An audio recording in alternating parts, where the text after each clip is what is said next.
అది లేదు.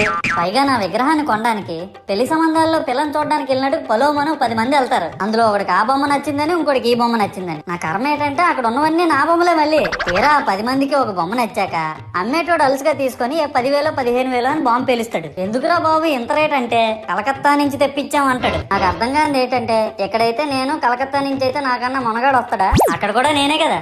ఇలా నన్ను బజార్లో పెట్టి బేరం ఆడి నా మొహానికి ముసుగేసి వ్యాన్ ఎక్కిస్తారు. ఆ వ్యాన్ డ్రైవర్ గాడు నేనున్నానని కూడా చూడకుండా ఏదో ఆలోచించుకుంటూ డ్రైవ్ చేస్తా గతకల్లో గబ్బి గుబ్బి అని తెంచేసి నా కాల్లో చెయ్యి ఎరగొట్టేస్తాడు. ఈ విషయం చందాలు ఇచ్చిన చిన్నోళ్ళకి తెలిస్తే మళ్ళీ ఇరిగిపోయిన బొమ్మ పెట్టకూడదని ఏ బొమ్మ రాసి కవర్ చేసేస్తాడు. సరేలే జరిగిందేదో జరిగింది, నా భక్తులే కదా, కూల్ బ్రో అని చిల్లయ్యే లోపు నన్ను పందిర్లో పెట్టి ముసుగు తీసి నాకన్నా పొడుగున్నే సౌండ్ బాక్సులు 2 నా చెవులు పక్కన పెట్టి డీజే గణేష్ బ్రో అని చెప్పి నా పాటలను కూనీ చేస్తారు. సరేలే పిల్లలు కదా, ఇప్పుడు కాకపోతే ఎప్పుడు ఎంజాయ్ చేస్తారు, కాసేపట్లో పూజ స్టార్ట్ చేస్తారని వెయిట్ చేస్తా ఉంటే 5 రూపాయల వ్రతకల్పన బుక్ చూస్తే